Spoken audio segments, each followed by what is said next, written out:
peeps, on today's episode of the Kung Fu Genius, well, we're going live. That's what's happening. Genius is going to debunk some shit. It's going to be awesome. It's going to be a little controversial. Feel free to ask any questions. Let's get to it. And every day I practice martial arts. Well, any second we're going to have the genius, because apparently he's not quite here yet. So I'm afraid you've got me for a second. You know, you got to love the lives. They're always fun, aren't they? You know what I mean? Just, this is it. This is that. This is the other. Give me 1 second. Don't laugh. It's really, really funny. I do get that. Let's see what we got comments coming in. Hey, Topher! Christopher Hope. Bit of one-ton knuckle action. Yeah. So, there he is. All right, let's do it. Hello. How's it going, man? Hey, we have some reverb. You're in the other room. Not anymore, we won't. Okay, fantastic. How's everyone doing today? All right. So, yeah, can everyone hear me fine? Can you hear me fine, Mikey? I can hear you fine. All right, good. So I just want to show everyone I got this, the Kung Fu Genius podcast, available at our swag shop. The link is in the description below. We got all sorts of stuff like mugs, all sorts of cool things. And so really happy to be here.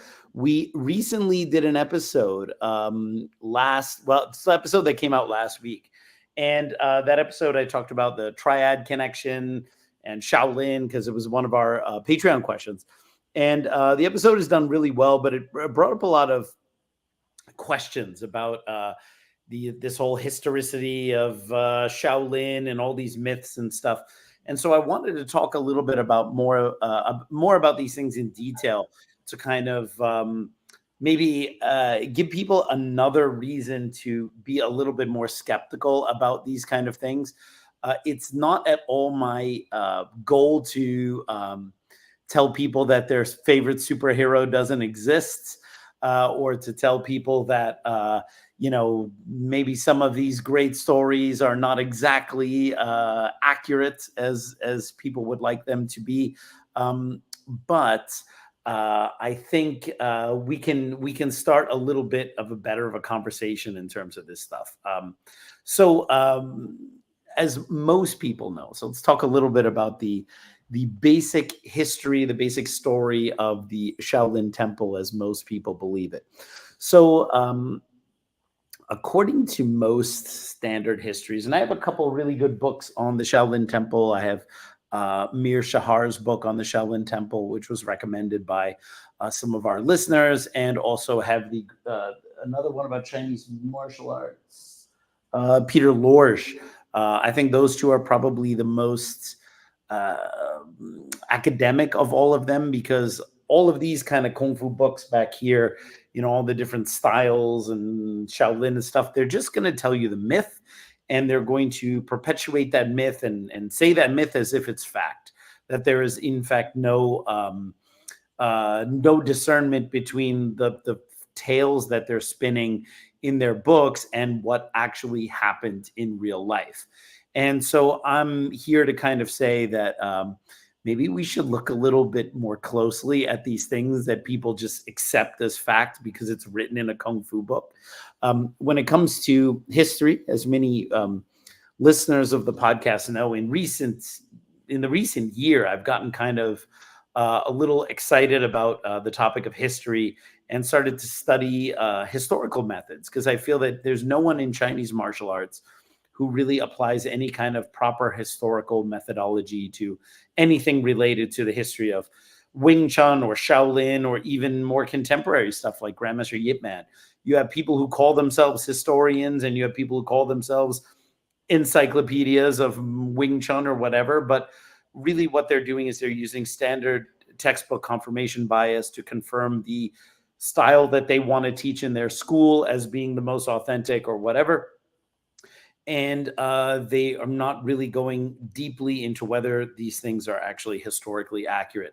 There are a couple books I can recommend on history, but I think the first book I would recommend, I have it here on my shelf.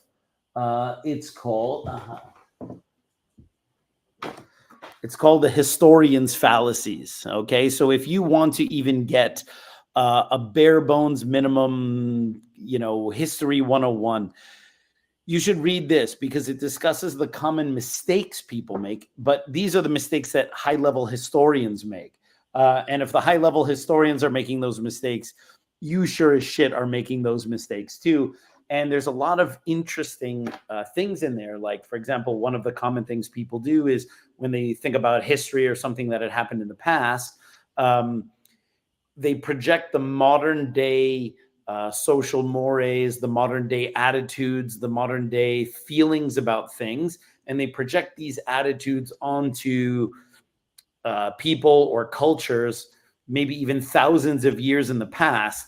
And this is a mistake because you cannot assume that people from a different culture, from a different time period, had the same thought processes as people today. This is a very common mistake people have. And it's something small. It's just one of many of these kind of fallacies that people use. But this was extremely helpful in getting my head straight on reading the claims of certain Kung Fu historians and just going, no, I mean, this wouldn't pass muster in a community college history class for a term paper. These things would fail, but we accept them in Chinese martial arts because we like our mythologies, we like our stories. Kung Fu, if you take away the practical side, the martial arts side, it is a martial art unlike many others in that it is so bound with the culture and it's bound with the stories and the mythology and all the other hoopla that kind of surrounds it in a way that you could learn Thai boxing without wanting or knowing anything about Thai history or Thai culture. You could even learn karate if you wanted to without knowing anything about the history and the culture, although I wouldn't recommend it. Chinese Kung Fu is a little harder to learn in any capacity without having some basic understanding of the culture from which it came. And unfortunately, a lot of what's packed in that culture are these kind of myths that people accept almost uncritically, or I should say uncritically, just because they heard it in a book, someone said it, so on and so forth. So I want to kind of talk a little bit about why some of these things might be BS and why you should maybe stop believing them a little bit. Just a reminder for those of you who are joining us, thank you so much for being here today. Appreciate all of the support we get from you guys. If you want me to answer anything directly during this episode, send a super chat, send a little love our way. I will definitely answer that for you. And another way to support us is on Patreon. For as little as $5 a month, you get access to episodes early, all sorts of other little goodies, higher levels of support. You can even get private episodes with me. I have both of the new martial hero Yip Man interviews translated in English for, I think, like our mid-tier support. You can see all that stuff. It's all on our Patreon. I'm going to start expanding a lot of the things that I do for the Patreons, including more private episodes and stuff. There is one more way to support us. We now have memberships here on YouTube. It's for people who don't want to go over to Patreon. So you can get, I think we have two tiers right now. We have a $5 tier and like a $2.99 tier. The $2.99 tier, if you subscribe to that, I will answer your comments directly. It's getting harder and harder for me to answer comments. So I will prioritize those people who are channel members.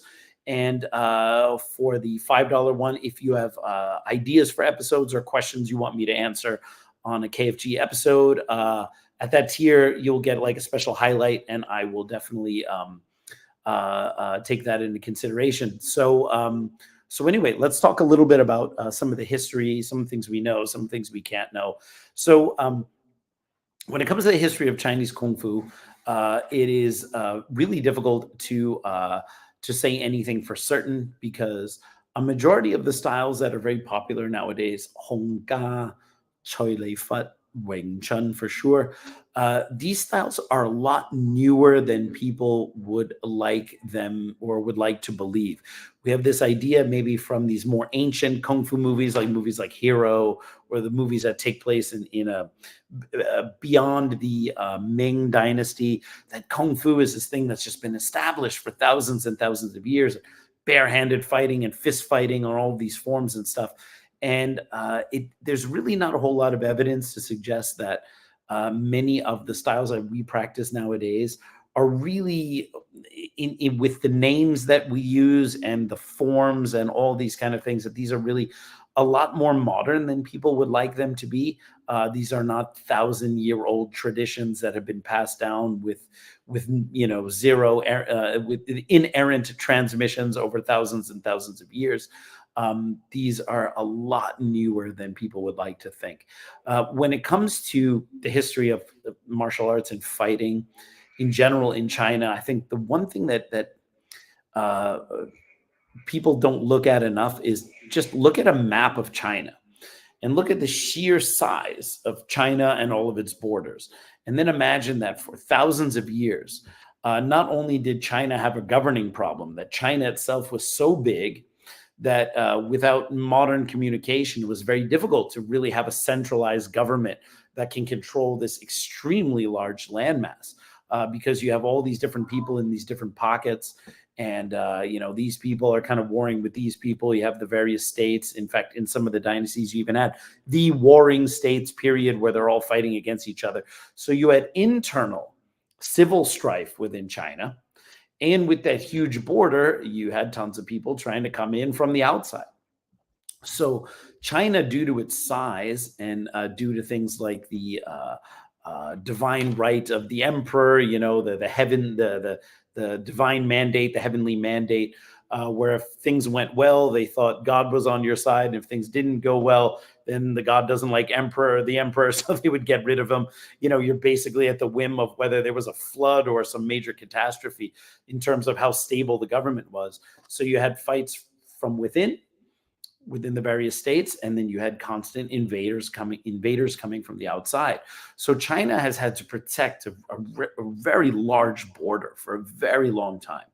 And through archaeological research, the earliest stuff we find are obviously weapon arts. Okay, if people are coming in to invade your country, you are not going to hold off a stampede with chain punches and side kicks. Okay, you are going to be using weapons. So the earliest weapons that you would find would be spears and lances and things like that.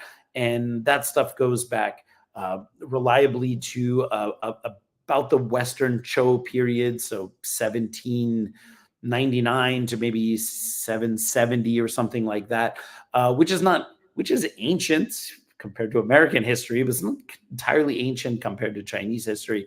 There are records and things that go back further, but we're talking about the more reliable stuff. So we get a little more into some more recent epochs.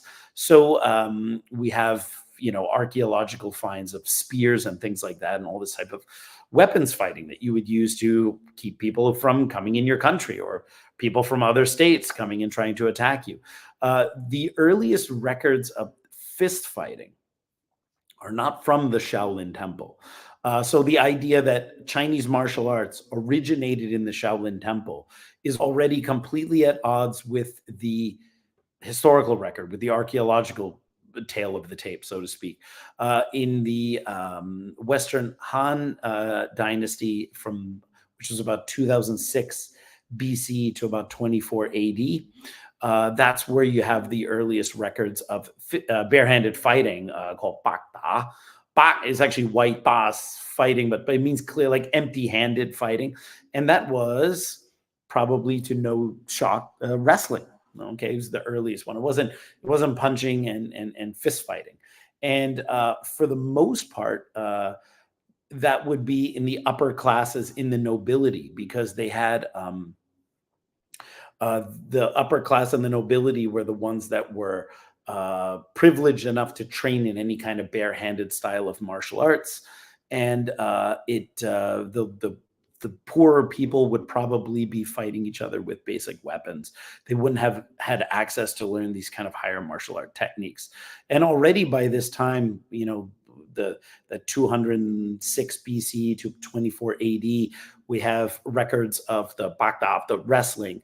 And at that time, it was already well established, the weapons of sword and spear and lance. So a lot of these weapons that later became attributed as Shaolin weapons were already part of the historical record in a time before Buddhism even made its way to China, let alone the Shaolin Temple. So this constant trope that's kind of shoved down our throats as people who practice Chinese martial arts is that all Chinese martial arts come from Shaolin it's just not accurate in terms of the history. A lot of martial arts, a lot of weapons fighting, and a lot of these records predate the Shaolin Temple by a very, very long time. And also, like I said, when you look at the size of China, the idea that they would not have had a need to fight until the Shaolin Temple came about. The Shaolin Temple came about around 495 AD, so it's about 1,500 years old. So for all of these thousands of years where China had these dynasties and they're warring with each other and they're trying to keep invaders out and they're trying to fight against the other states within China or whatever, no one came up with the idea of using weapons. No one came up with the idea of punching and kicking or wrestling until gentle, peace-loving Buddhists came 1,500 years ago. And that's when they finally got the idea, oh, you mean I can take my fist and smash someone's face with it? Thank you, Buddha, for instilling that in my life. Of course, I'm being sarcastic there. Anyone who knows anything about Buddhism would know that the idea that Buddhism is the gateway to fist fighting and kicking and punching and elbowing and slashing people with swords is a very deep stretch. Of course, you can draw a straight line from certain extreme forms of Zen Buddhism into the kamikaze pilots of World War II, but this would be an extreme misinterpretation, I think, of the original core tenets of Buddhism. And certainly at this time, when the Shaolin Temple was designed, the idea that the Buddhists were the first ones to come up with the idea of beating the piss out of other people. No Chinese person had come up with the idea of formalized fist fighting, weapons fighting, until the gentle Buddhists, meek and mild, showed up at one particular temple. And to come back to my original argument about the size of China, most of where China really had to develop and have people who could fight were in the border provinces, okay, because they're the ones who have to keep people from coming in. And when you look at where the so-called Shaolin Temple, all right, and we're not going to talk about the Southern Shaolin Temple and the Northern Shaolin Temple, where there's only the Northern Shaolin Temple for today's discussion, which is all the way in Henan, which is very, very far east. It is so deep into China that the idea that this one temple so deep into China would be the first one to come up with martial arts that would then somehow have to be spread back all the way out west or whatever is, again, these are all somewhat absurd propositions. We have a super chat from Nick. Awesome. Thank you so much. We appreciate that support. All right, what do we got here? We often hear that advanced Kung Fu involves healing and medicine. Is this true? Or does this belong in the dustbin of nonsense? That's a really great question. And of course, whenever you answer these questions, every Kung Fu school does things a little bit differently. And everyone thinks that their Kung Fu school, because it's the only one that they know, because oftentimes people don't move out of their line. I'm not advocating just do all the different Kung Fu and call it a day. I'm just saying, like, people only know what goes on in their school. They only know maybe what goes on in their style. And they don't know that other styles do things differently or other styles reject things that they find true. And so everyone has a very style and school-centric way of looking at this. And there are some styles of Kung Fu and some specific sub-branches that also teach some kind of healing modalities and things along with it. For some, it's especially in southern China, it's usually Tita. Tita is what's often translated as bone setting. So, you mess up your shoulder and then the guy comes and does the Mr. Miyagi to you and, you know, puts a bunch of stuff in place and stretches things out and moves it and shakes your arm out. And then suddenly, oh, I can move my arm again, right? And Dita is really good if the Sifu really knows how to do it well. One of my very favorite seniors within the Leungting family is Sifu Cheng Chun Fun, and he's been a bone setter for a very long time. And when I go to Hong Kong, I pick up his Dita Chao, and he's really good. I mean, whenever you have something and he really gets in there and he can really alleviate a lot of pain and stuff you have from various injuries. But he learned that outside of Wing Chun. He went to school for that. Some Sifus will teach that to their own students. So they may have learned that skill and then they pass that skill on. So there may be certain schools of martial arts and certain sublineages, because the Sifu has that knowledge, they pass that knowledge on. But the idea that this was like a tenet, like you are not a complete Chinese martial artist unless you know the fighting arts, barehanded, the weapon arts, the healing arts, and then you know calligraphy and music and all this stuff that makes you like a proper Chinese gentleman. This is something that I think has been propped up a little bit from films. This very Wong Fei-hung-esque idea that the Sifu is both a scholar, very well-spoken, knows medicine, can beat you up, but can also heal you, but has a sense of justice. You know, I think a lot of these things are archetypes that have come in through fiction and have then become crystallized as something that needs to be part of the Kung Fu lore. I think it's a good idea if a Sifu has some working knowledge of anatomy and what's good movement and what's bad movement and how to maybe adjust exercises for students. But I'm firmly of the opinion that if you do not have an actual medical degree, whether it's in some kind of traditional Chinese medicine or even just massage therapy or physical therapy or an actual doctor, you should not be putting your hands on someone to fix them. So I just feel that there should be a little bit more responsibility when it comes to the healing arts being mixed in with the martial arts. The other thing I have to say is there's a really great book. I think it's the martial art manuals. I think it's another book by the late Kennedy, Robert Kennedy, I think his name was.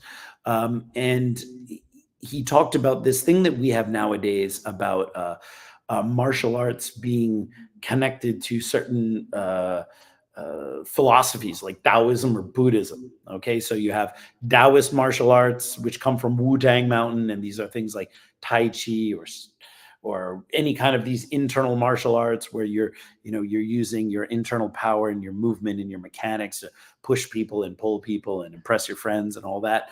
And the Buddhist martial arts, which tended to be more rigorous and used a lot more power and were more external, for lack of a better term. And then the idea that your martial art, and then come all these false dichotomies. Your martial art is either hard, or it's soft, or it's internal, or it's external, or even in Wing Chun, we have the ridiculous traditional and modified, which are just terms made up by William Cheung. No Wing Chun person needs to adhere to these things. This is a dichotomy created by one adherent of the style. No one is under any obligation to give this any credit. People like these neat little boxes to put things in. All right. Chinese martial arts, you must learn healing. Otherwise, you're not a real Chinese martial arts practitioner. Chinese martial arts, you have to learn a long weapon and a short weapon, or you're not a real Chinese martial arts practitioner. Chinese martial arts, you also have to learn philosophy, or Chinese martial arts has to be bound with either Taoism or Buddhism. Otherwise, it's not a real Chinese martial art. And I think that's the narratives that certain Kung Fu masters have about their style. So if my style has fist fighting, has weapons, long and shorts, has healing, has philosophy, then I am somewhat, for commercial reasons, even if I'm not teaching a lot of people, most likely going to say a real Chinese martial art has fist fighting, has healing, has long and short weapons, has philosophy, has all of these things, because it's a self-serving definition. Oh, all the things that a real Chinese martial art has to have are X, Y, Z. You have all your different examples. Oh, by the way, it just totally happens that the style that I teach has all of those things. Ergo, it's an authentic style. Ergo, if that style has only 4 out of the 5 things I said are real Chinese martial arts, they obviously must not be real.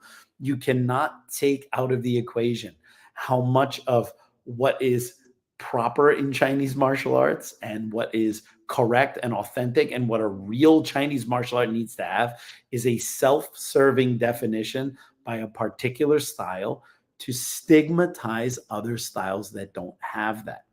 To come back to the Kennedy book reference that I was talking about a moment ago, he made a point in there. I believe it was in the Chinese manuals book, although I could be mistaken. He had a really interesting point in the book, which was, and I'm loosely paraphrasing because it's been a few years since I read the book, that if you could go back in time and meet a Chinese martial artist, let's say even as recent in historical terms, just let's say 200 years ago or 300 years ago, relatively recent, we would still be in the Qing dynasty at that point. We're not even into the Ming yet, right? And ask that martial art, like ask that martial arts practitioner, okay, you practice whatever this fist fighting style you do is this a Buddhist or a Taoist martial art? Kennedy suggests that if you could go in time and ask a martial artist that question, they would think it was a bizarre question, because they would say, we're talking about fist fighting. Why are you asking me about religion? These are like 2 different things. So this idea of, the wise Buddhist monk who can also kick ass, or the Taoist monk who can, contort nature by waving his or her hands or whatever, this is highly fictionalized. And if we're talking about life and death on the battlefield, okay, we are not, and we're talking about, okay, I need to save my tribe, my people, my country, whatever it is. I don't think that an adherence to Buddhist canon or Taoist ideas is really the number one concern of someone who is, in fact, worried about self-preservation in very real and mortal terms. All right. So the theory that from the same book goes that as martial arts started to develop into more of a hobby for rich people, we're no longer, when we get into the late 1800s, think about Grandmaster Yip Man learning Wing Chun as a kind of a rich son. He's doing it, even though he became an ass kicker, or purportedly became an ass kicker. I mean, he's really doing it as a hobby because he's rich and he has money. That is actually a very common template for the types of people who would have been learning martial arts in the late Qing dynasty or maybe early Republican period.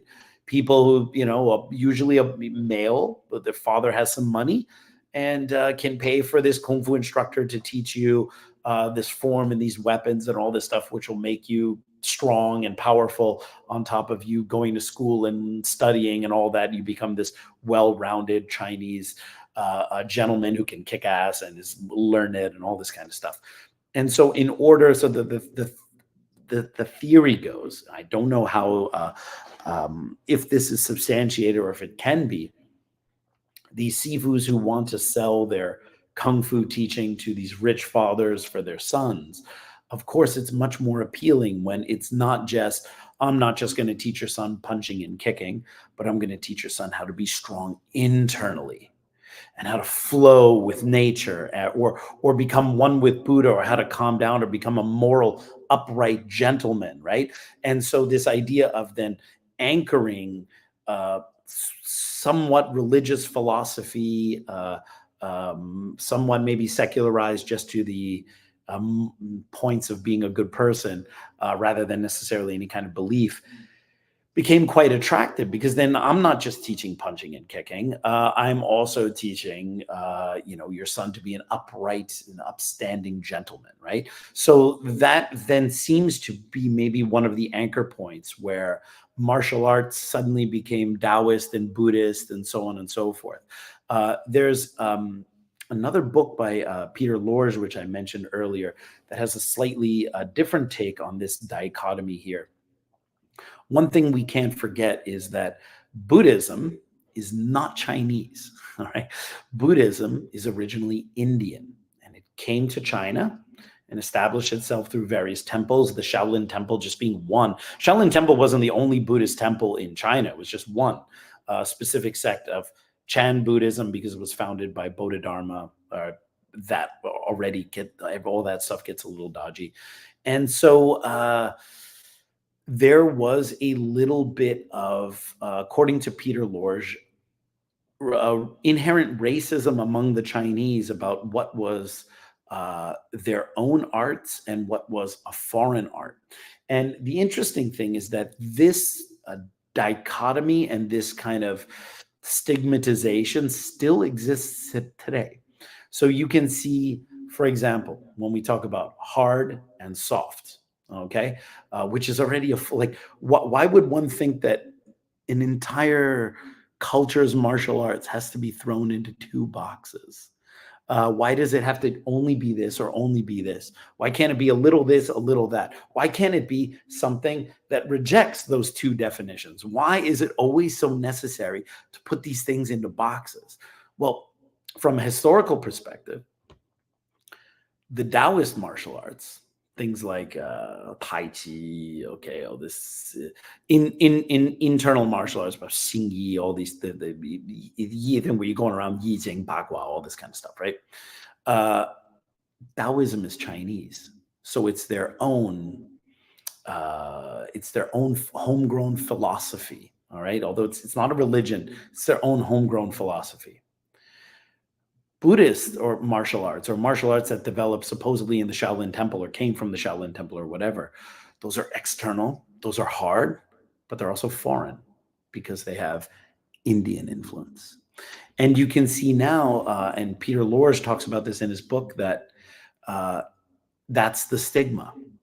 Hard martial arts are unrefined. They're barbaric. Oh, you're just smashing and hitting and using brute muscle strength, right? But if you understood the real Chinese stuff, you would see it's not about muscle strength. It's about using your joints and your internals and your chi and your ability to project power forward. And isn't that a lot more refined? And to this day, despite the fact that you have yet to see a high-level internal martial art, go walk in and just take out a gym full of MMA guys. I mean, you see some demonstrations of some internal guys counter throwing or whatever, but it's always these one-off demonstrations. It's never, you don't have the Xu Xiaodong, like the Chinese MMA fighter who beat up all the Tai Chi guys. You don't have that guy in reverse, okay? You don't have this incredible internal martial arts guy who's just such a badass calling out the boxers and the wrestlers and the MMA guys. But the internal guys have a lot of very strong claims about what they can do, because within the bubble of training with someone, within a controlled experiment of, we're going to touch each other in this way, we're going to start in this position, and then, oh, see, I can move you, I can push you back, I can do all this stuff, you can't do anything to me. As long as it's within the realm of this game, it's great. The moment the other guy doesn't need to play along, I've yet to see this stuff be done as sold, right? I want to see Xu Xiaodong in reverse. I want to see the big, stocky, strong, internal Chinese martial art guy who just lays everyone to waste. And that is the rub right there. You have the Chinese martial arts, which are Taoist, and then the Buddhist martial arts, which are external and unrefined, which are kind of Indian and foreign. And so that then becomes the rub, all right? To this day, internal martial arts are so much more refined, so much more high level, because you have to be at peace up here. You have to understand, you have to be free and clear in your mind, and there's all this other stuff going. So if you can do it, it also means you are like a really good person who's a badass, because you're one with everything, and that's why you can access this power. If you're someone with pedestrian thoughts about earning money or making it through the day or dealing with depression or anything like that, you're not there yet. You'll never get it. Maybe the external martial arts are better for you, right? So this kind of ridiculous dichotomy has existed partially due to racism. So we have these things all kind of blurring where the martial arts come from. And then we come to the main topic that I generally discuss, which is the five elders story. Okay. And the five elders story, and there are many variations. So if I say one, someone goes, no, actually, it was here. Actually, there's 80 different versions of the story, and they're all basically the same. If you want to argue details, you're arguing details on a fictional story. Okay. So it's really arguing the number of notches on Luke Skywalker's lightsaber. It's quite pedantic and unimportant. So the five elder stories at the height of the Qing dynasty, okay, the height of their corruption, all right, the Shaolin Temple became this hotbed of anti-Qing movement, right? So the Buddhists, who at one point were friendly with the Qings, but then at some point started to realize maybe everything's not so kosher in Beijing after all, and a lot of rebels were kind of coming to Shaolin, and you know, it starts to become like this center of rebellious anti-Qing activity. And then at some point the Qings are like, you know, we need to do something about that rebellious Shaolin Temple.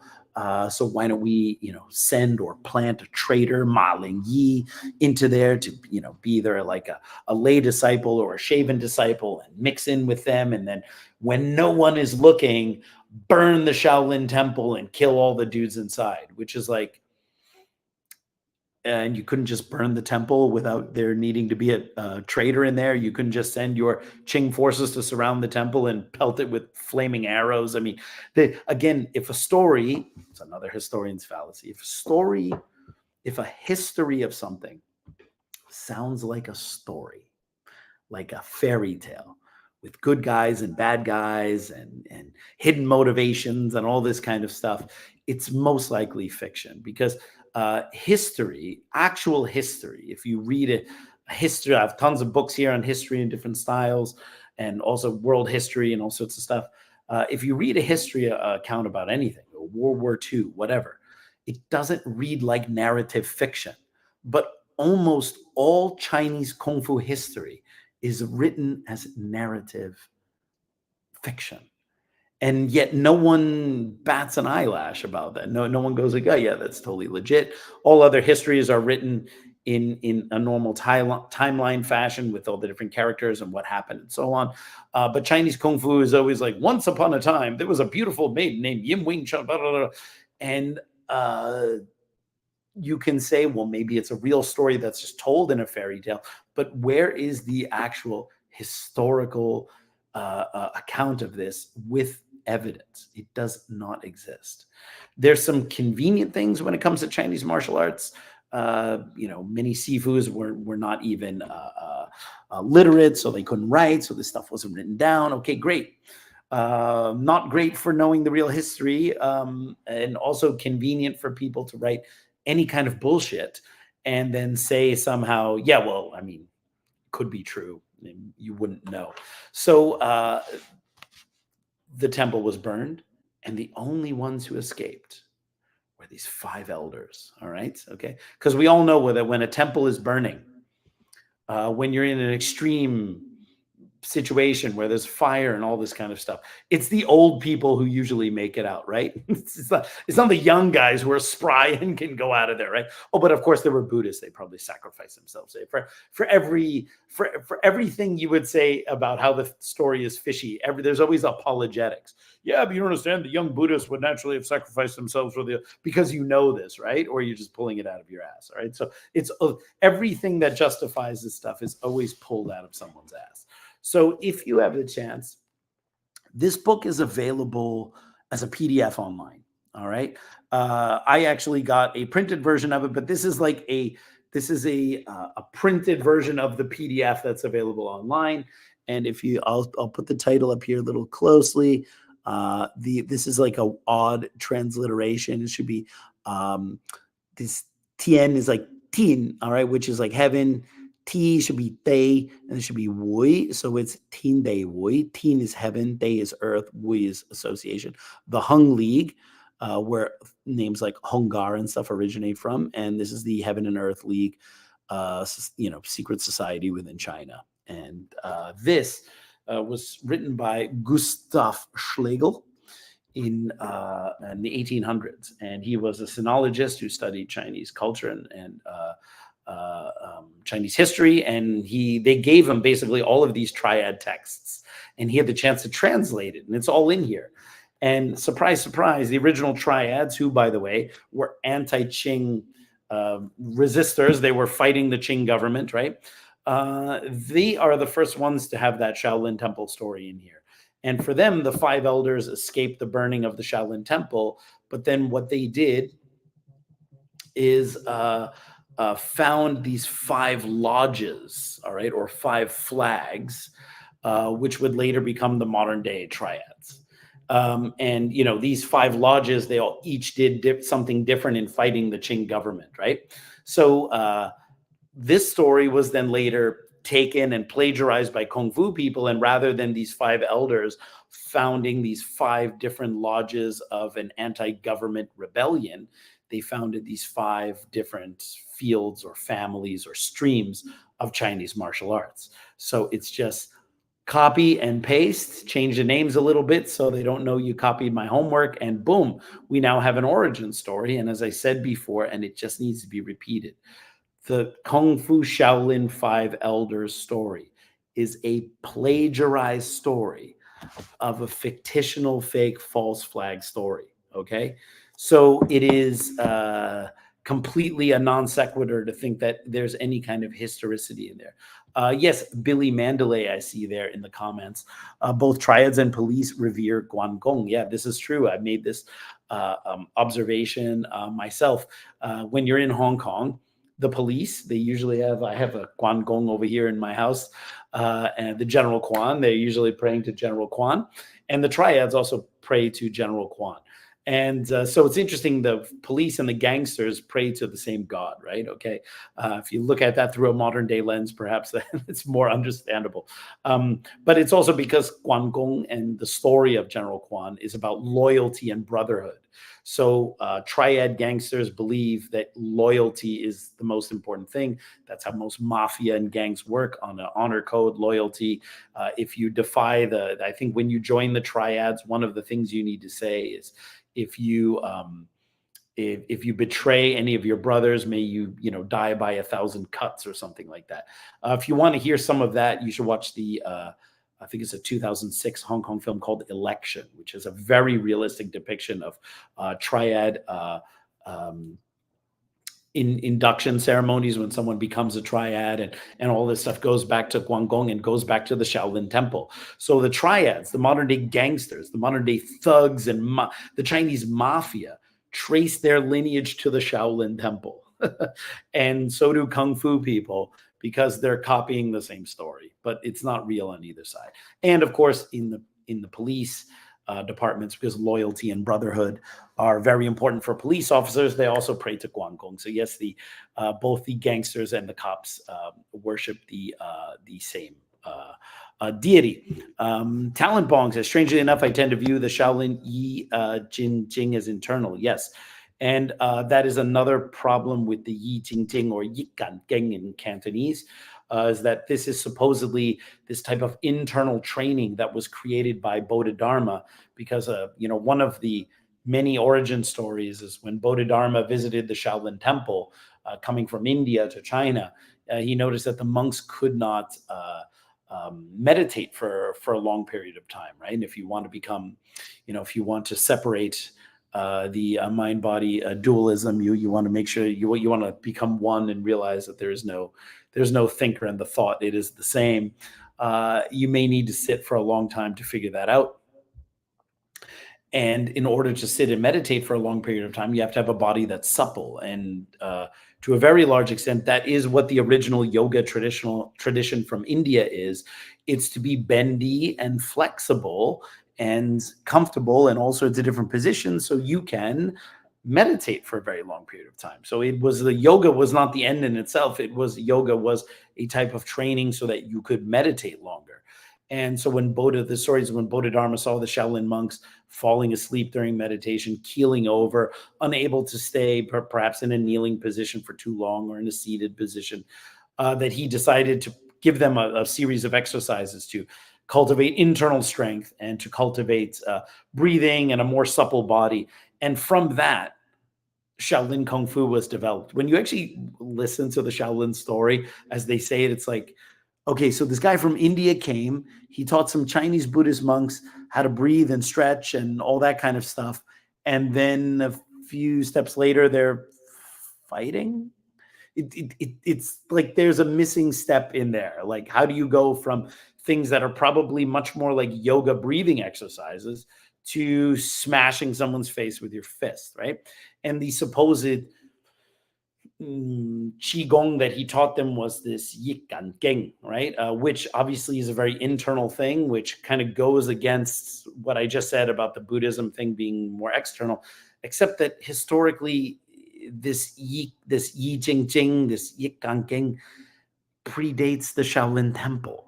All right, this exercise, they have records of this exercise having been instituted far earlier, and there's only some note within the Shaolin screeds of Bodhidharma talking about it, but that doesn't mean that he was the originator of it, that it's actually much older and actually Chinese. So you start to see that everything is kind of a bit of a mishmash of things there, and the idea that there's only one true story or whatever, it doesn't follow. There's just this way too many contradictions there. So yeah, if you guys have any questions, you can go ahead and send a super chat. Definitely appreciate you guys supporting us there as well. Thank you so much, Nick, for that super chat. Let me just take a quick gander here at some of the comments.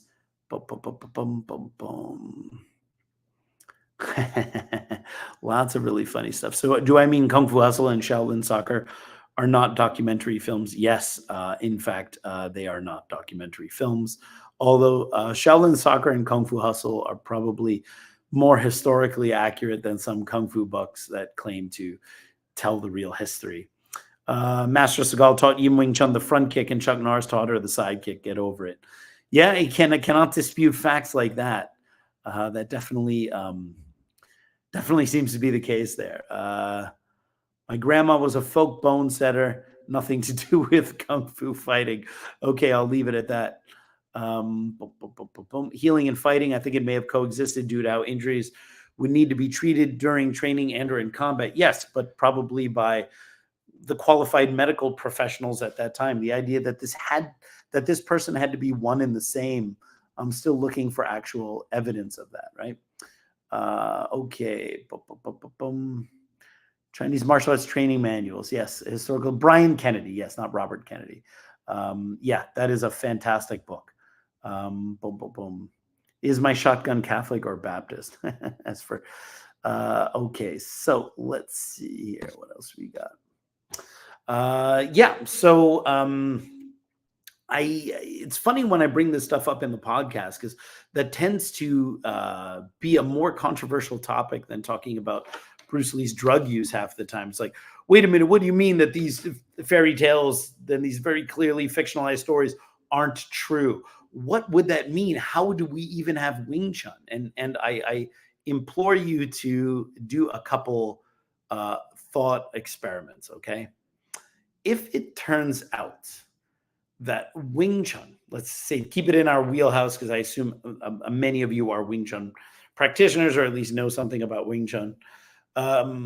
If it turns out that Wing Chun was not developed by Yim Wing Chun and Moy, all right, but yet it was developed by some martial artists who had knowledge of different styles. Some guy knew some white crane, some guy knew some of this, and this came together. They put some stuff in here, and then they taught it to someone. Those people added their own idea, added a little bit of this. The idea that maybe you should think about destroying the idea that a martial art is completely designed in a vacuum with all of its parts put in, and then it is passed on to the next person in this completed form. And then that person passes this on in that completed form, and that person passes on in this completed form, when most likely the originators of most Chinese martial arts were probably people who had already practiced some other kind of martial art, because how could it be possible that a martial art would suddenly just spring out because someone watched a fight between a snake and a crane, or a fox and a crane, or a fox and a snake, or whatever it is? Like, a lay person would look at that and go, wow, I totally have the idea for a completely new style of fighting because I watched two animals fight.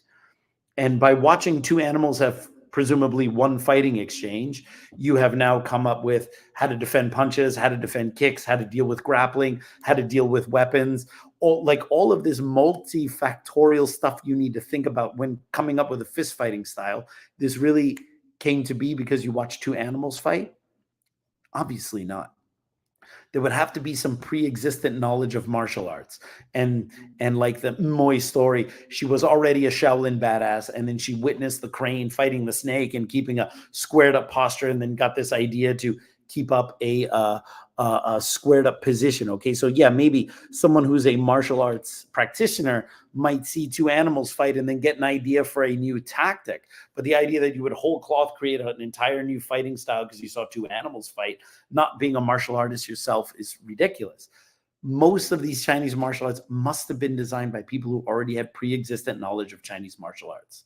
They learned a style and they weren't totally satisfied with it. This person learned a style, wasn't satisfied with it. Maybe they trained with each other and they said, well, we can take a little bit of this, take a little bit of that, maybe refine this, put a couple ideas. And then they've come up with something new, but it's kind of just an improvement on some old ideas, maybe done in a new way. And then that is taught to the next person, who then has their own brain and goes, yeah, well, maybe if we just did it more this way, or maybe if I added something to deal with this angle, and then that starts to get these little accretions over time of ideas and concepts, and the concepts refine over time. Now you add a little bit, you add a few generations to that, and you have something that is cohesive. It's got a beginning, middle, and end for a Kung Fu style. It's got some weapons, it's got some lore, and the people who learn it there make this tacit assumption, it must have always been that way. It must have always been this perfect package that came to us, when nothing develops in a vacuum. We can see this in live time right now.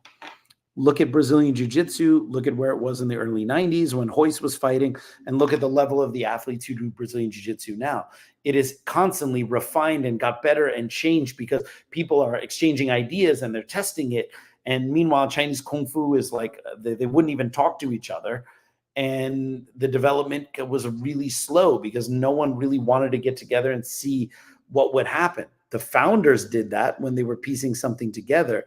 But the moment that the style is now crystallized and institutionalized, now it's this museum piece that has to be passed along without any outside influence. And it's really nothing to suggest that it was like that in the early days. It's more like that now. This kind of tribal idea exists now because these things have become quasi-religious. But that's where all the lore gets packed in. And then when you tell people, maybe this lore doesn't really exist, people go, what are you talking about? That can't be. Victor B, thank you so much for supporting the KFG podcast.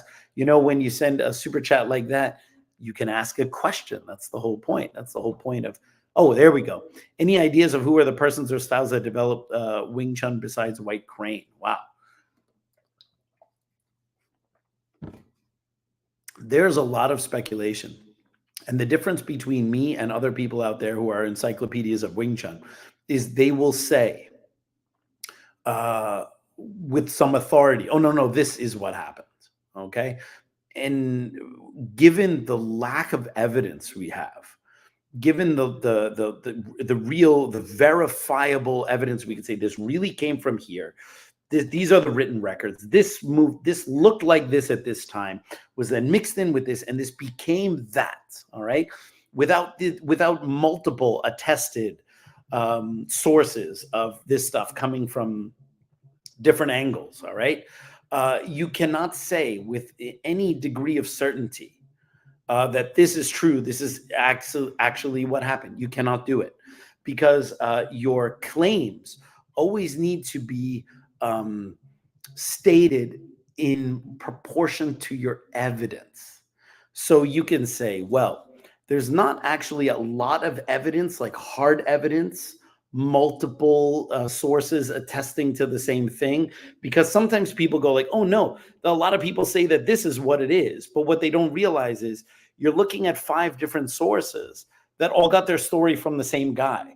So it's not 5 different independent sources, it's 5 people quoting the same story they heard, and that's not the same as 5 independent sources, right? And so without that really hard evidence, you have to be very cautious about the historical claims you make.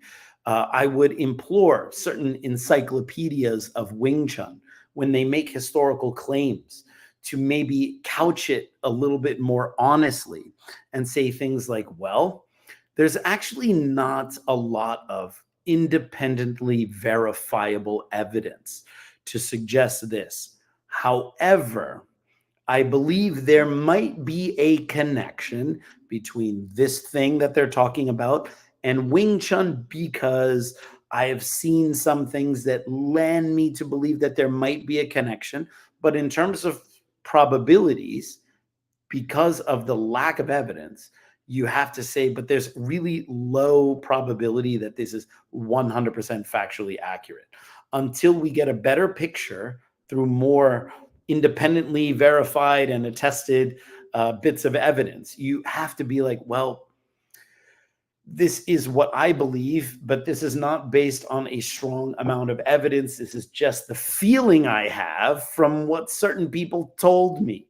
But the idea to say, no, Wing Chun comes from this person and it came here and then it went here and then it went here. No, this is really ridiculous. That you can't say that, and no serious historian would take you seriously if you just flap your lips and say, yeah, well, this stuff is true because, all right, because some Chinese guy told me this. Okay, some Chinese guy, modern Chinese guy in China told you this. What's their source? Someone told them. Okay, who told them? Their teacher told them. Okay, so now we're dealing purely by word of mouth and hearsay. You can't even use that in a court of law. All right. So if it's a purely oral tradition, then you can throw it in the trash can, because everyone knows the game of telephone. You have 20 people here. I say a short sentence to the first guy. It will never be the same sentence by the time it gets to the 20th guy. And that's in real time right now. Yet we take stories that are hundreds of years old and histories that are hundreds of years old, told orally over generations, not written down. And no, this is 100% accurate because this guy in China that I like told me. Okay. This is patently absurd. All right. You could go back in time to an event that happened in your own life. Let's say we would go, I was punched in the mouth by a bully, and that's why I started to do karate. All right. That's the story as I always remember it. If I would try to tell you the exact events that led up to me getting punched in the mouth, and then how I told my mom, and then how I joined the karate school, and we could go back in time, all of us collectively together, and see if it actually happened exactly the way I remember it.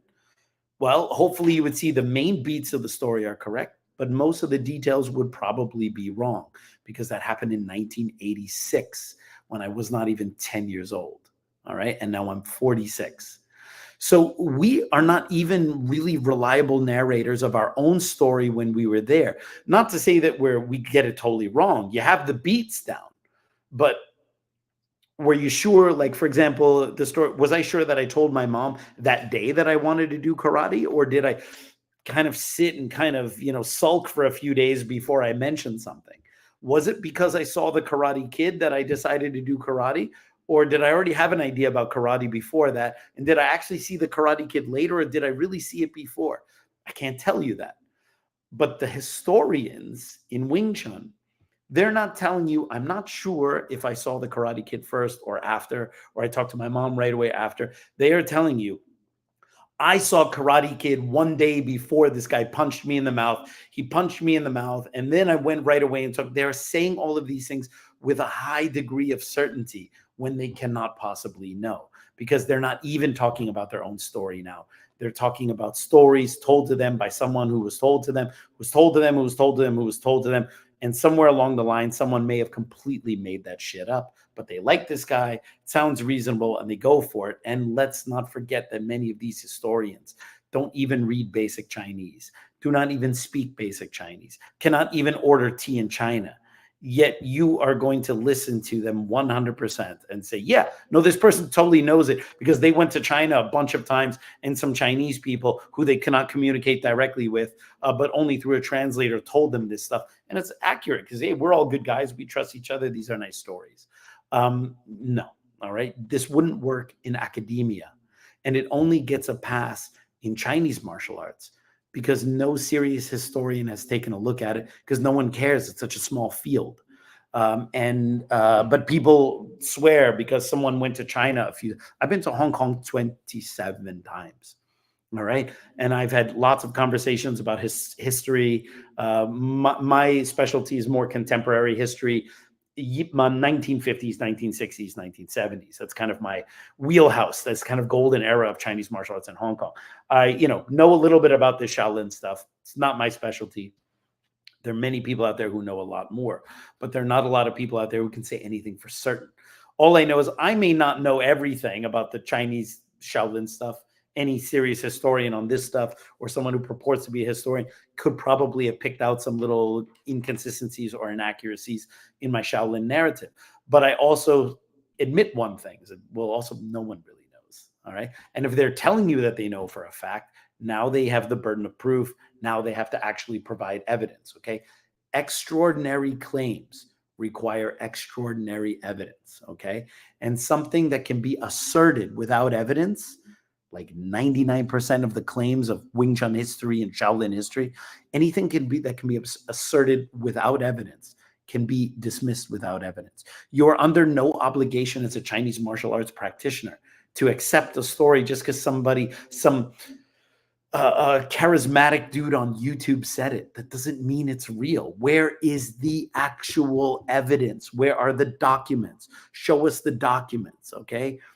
They're not forthcoming. They would not survive peer review, in my opinion. If they would, these historians, these encyclopedias, these Mr. Santos, all these guys would put this stuff out there for peer review. But we have to accept, no, we did the translation. No, this is what it says. Accept it. By the way, this history also coincides with the style that I'm teaching, and you can come and learn it from me, all right? If a historian, a Chinese martial arts historian, is also a Kung Fu instructor, be careful. All right. They are selling you a bill of goods to prop up their own style. Okay. A martial arts style is good, whether it's ancient or not. All right. If an ancient style passed secretly through scrolls to one random European guy, had all the answers to someone trying to box your face off and tackle you and bring you to the floor and grab you and choke you and all this stuff. I'm not talking about has the answers to touching hands and starting in a certain position. I'm talking about has the answers to violence in a way that no other style has. Well, hey, all you need to care about is that the style is effective. The history, maybe we'll never know, but if it's effective, fine. But if you require the history to be authentic, to say that it's better than something else because it's authentic, but we're talking about the practice. I'm not talking about the practice of starting in a position. I'm talking about the practice of actual fighting, okay? Fighting. The Shu Xiaodong in reverse, all right? I want to see this Shu Xiaodong guy in reverse, all right? So, so what else do we have here? Boom. Yeah, so you guys can send super chats if you want a question. Also, if you guys are Patreons, just let me know that you guys are Patreons and I'll answer. Chris Beery, Patreon question. 2 weekends from now, KFG Hot Ones interview podcast. Yes, Chris, one of our Patreons, also someone who trains in one of our branches, which is out in Ohio, has been wanting me to do Hot Ones for a while. For those of you who don't know, Hot Ones is they have just like a podcast where the person who's being interviewed has to eat increasingly hotter and hotter, I suppose, chicken wings with hot sauce or whatever. And you got us the kit with all the sauces. And so people want to see me literally hacking super, super hot sauce. as I answer questions. I'm totally for it. The only thing is that it is my podcast. So someone, I suppose, needs to ask me questions on my podcast, which is kind of weird. I guess it'll be Mikey. I see he's got his hands up there. Yeah. What kind of questions are you going to ask me? They better be relevant and not just like, I'm dying here. So whatever, I'll answer whatever you got. And now we'll get some of the Patreons just to get some good questions out. And then I'll pepper in a couple. And then on top of that, I also get to test the hot sauces. So how many hot sauces are there? 10. So that means it's 10 questions, right? Yes, it does. Okay. So you need to come up with 10 solid questions. So I'll put that up for the Patreons. They come with 10 questions. You can decide which, I guess maybe we'll the questions that are more controversial and more secret or whatever you want to call it.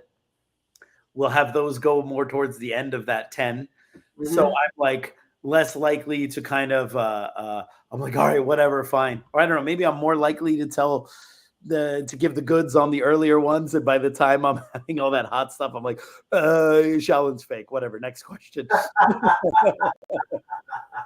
Well, you also got to bear in mind that like with 10 questions, you know, we're not going to be able to go into your normal depth. Otherwise, the podcast will be like 4 hours long. You know what I mean? Sorry, me rambling on for a while. Yeah, no, you're right. I would have to come up with short ones. So they should be more succinct questions. Yeah, absolutely. Just something you can go into a little bit. You know, I mean, also maybe it would be 4 hours long. We'll just get Andrew to edit it down.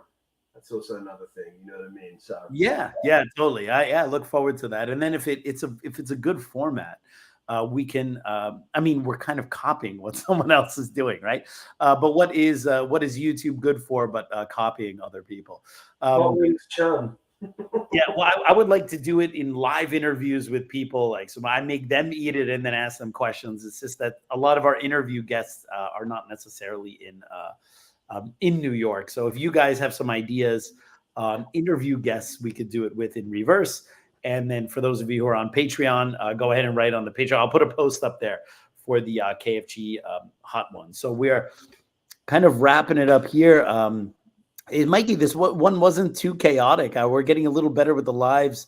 At first, it was a little rough because I was logged into the wrong link.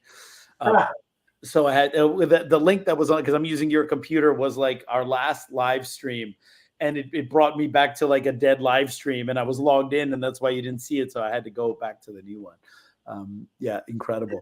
It's okay. Well, later on in the year, I'm just saving up for another piece of equipment where we can just circumvent StreamYard completely. And not that StreamYard isn't excellent, but, you know, then we can actually like kind of do some better branding, you know, so it's like, because it's like, obviously it's the StreamYard brand as well. So, you know, I want to try and get it so we're looking even more superb on screen, you know what I mean? Like it's working towards the next thing. So, you know, absolutely. It's like $1,000 worth of switcher I need, you know what I mean? But once I've got it, it'll be awesome. So we are slowly leveling up the KFG podcast. So with slightly better equipment every time. Now, just to let you guys know, this season, we're in season 4 now. I'm looking to do a lot more interviews because, you know, for the first 3 seasons, we did a lot of AMAs, a lot of me talking about different topics. I'm very open to doing that, but I don't want the remaining seasons of the podcast, however long we decide to do it, to just be me answering questions. It's not that interesting for me. I would rather have really good conversations with other martial artists and people within Wing Chun and the Bruce Lee sphere and movie people. So if you guys have some suggestions for that, you guys can let us know through Patreon. Whoa, Frank O, we got a super chat here. Did Bruce Lee ever refer to those Shaolin stories in any of his interviews or writings? Well, there are a couple references in some of his notes, and there are also a couple references, I think, in one of his letters. I think it was to, I forget who it was to, but he actually wrote the basic history of Wing Chun and had like the Moy and the Nun and, you know, all like going down to Yip Man and everything like that. So that was a pretty well-worn story at that point. Funnily enough, and part of the reason why I wanted to do this on a live stream is because the last week's episode, which was the Triad Connection or whatever, some of the comments I got on there, I even had to like block a bunch of people there because people got pissed about me saying some of the Shaolin stuff isn't real. And then what they would do is they would just say, no, Moy was the one who taught Yim Wing Chun. That would be the comments. And then I would say, restating the claim is not evidence, okay? I saw a space alien today, all right? Yeah, Alex, go ahead and show me evidence. I saw a space alien today. Repeating the claim is not evidence, all right? So, well, I'm sold. Huh? Well, I'm sold. Yeah, you're sold, right? So like people will say like, or people would be like, no, Yip Man learned from Leung Bik. It's like, dude, we've all heard the basic story. Like I think people don't realize it's like, no, the five elders story and the nun and then Leung Bok Chow and Leung Lang Kwai and then Wong Wa Bo, Leung all this stuff, like all the way down to Leung Jan to Chan Ma Shan to Yip. We all know this story and Leung Bik and everything. Like when people write in the comments like, no, Yip Man learned like from Leung Bik, like it's like, dude, we all know that. That's the story we all know. We are starting from there. We have now gone beyond that because we find that there's some things in the story that don't really seem to hold up. But people are still on kind of like level one, just heard the story, and they're like saying it in the comments like, oh, maybe you didn't hear that Moy taught Yim Wing Chun. It's like, no, we all literally heard that, right? And so even and then some guy wrote Bruce Lee was a really big historian, and I'm like, what? First of all, Bruce Lee pretty much flunked out of high school. Like, what do you mean he was a historian, right? And like but they're like, yeah, Bruce Lee said it came from it. So now because Bruce Lee is the king of kung fu, and then alluded to the same myth that he would have heard from his Sifu, because they're all just retelling the same story. Is not evidence that the story is true. Again, if you hear the story from 5 different people, the same story, but they all got it from the same source, it's not 5 independent verifications of that. It's 5 people who are telling you the same thing from the same source, and they all got it from Yip Man. All right, so of course, all of Yip Man's students are going to say the same story. But if you had 30 of Yip Man's students talking about Yim Wing Chun and Moy and taught her husband Leung Bok Chow, who taught Leung Lang Kwai, that doesn't give it more heft. Repeating a claim multiple times doesn't make it true, okay? My good friend Kenneth J, who's a scientist, I don't know if this is his original quote, but for scientists, this is a big deal to get verification. And this is my favorite thing. The plural of anecdotes is not data. Okay, so you cannot just spin a yarn and say it 100 times and now it's data. And this is what you hear. It's almost kind of repetitive. No. Moy taught Yim Wing Chun or whatever. Maybe you don't know this. No, that's Bruce Lee said that. So therefore it should be true. Hey, they're all just repeating the same story that they heard. This is not independent verification. But to try to get this across in the comments has been one of the biggest failures. That's why I wanted to do this extra episode. But I suspect that the people who really need to hear some of the things I talked about here, which is basically a big thing, like I don't know, but I don't think anyone else knows either. All right. They're not the ones who are going to watch this. They're going to go, Moy certainly did exist. All right. KFG, you on drugs, son. All right. All right. So Franco, research is essential. Any scientist would love what you're saying. Hearsay is just that, hearsay. Thank you for making this clear in this video.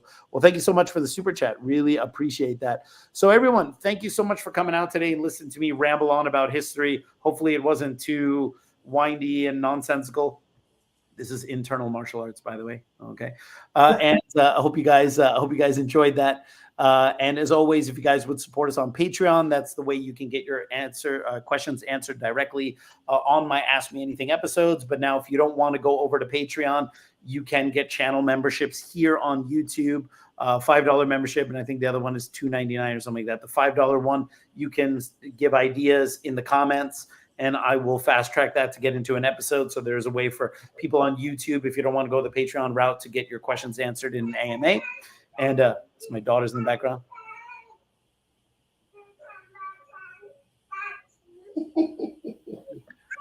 while I do this, and I just see the viewer count going down. All right, and then the $2.99 one, you get a highlighted comment, and I will answer that because now the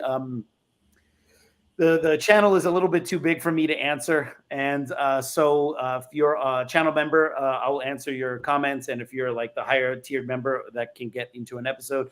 But the best way is to support us on Patreon, patreon.com/The Kung Fu Genius. And if you guys are interested in my books, citywingchun.com. That's CITYWING.